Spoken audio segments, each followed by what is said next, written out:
उनसे एक तमसील कही कि किसी दौलतमंद की ज़मीन में बड़ी फसल हुई।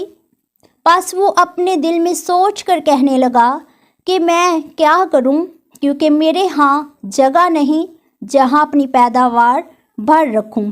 उसने कहा, मैं यूं करूँगा कि अपनी कोठियाँ ढा कर उनसे बड़ी बनाऊँगा और उनमें अपना सारा इनाज और माल भर रखूँगा और अपनी जान से कहूँगा, ऐ जान, तेरे पास बहुत बरसों के लिए बहुत सा माल जमा है, चैन कर, खा पी, खुश रह।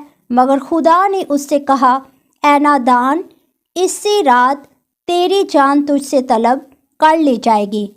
बस जो कुछ तूने तैयार किया है वो किसका होगा। यहाँ पर भी यीशु मसीह इतनी खूबसूरत बात बताते हैं कि बहुत से लोग जो हैं वो अपनी दौलत पर, अपने कारोबार पर, अपनी ज़िंदगी पर भरोसा करके कैसी प्लानिंग करते हैं। और यहाँ पर एक शख्स का जिक्र मिला है और उसके पास बहुत ज़्यादा दौलत जब जमा हो गई तो वो कहने लगा कि मैं इसका क्या करूँ, इसको कैसे यूटिलाइज़ करूँ, इसका इस्तेमाल मैं कैसे करूँ।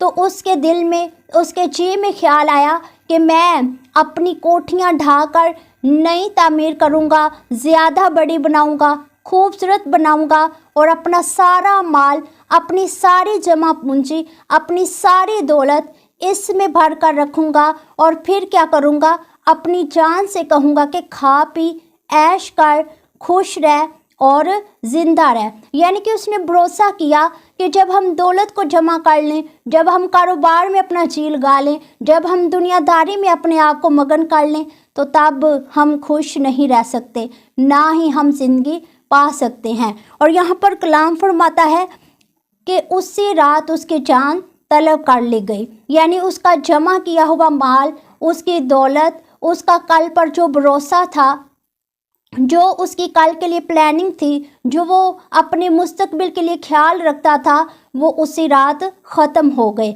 उसने ये नहीं सोचा कि खुदा में मगन रहूं, खुदा पर भरोसा करूं, खुदा पर इन्हिसार करूं, बल्कि क्या किया, अपनी दौलत पर भरोसा करके उसने अपने लिए ज़ख़ीरा कर लिया। तो यहाँ पर आज खुदा का कलाम हमें सिखाता है कि हम कल की बाबत घमंड ना करें। जब हम इमसाल की किताब को पढ़ते हैं तो वहाँ पर लिखा है 28 बाब और उसकी पहली आयत में लिखा है कि कल की बाबत घमंड ना कर, क्योंकि तू नहीं जानता कि एक ही दिन में क्या होगा। इसलिए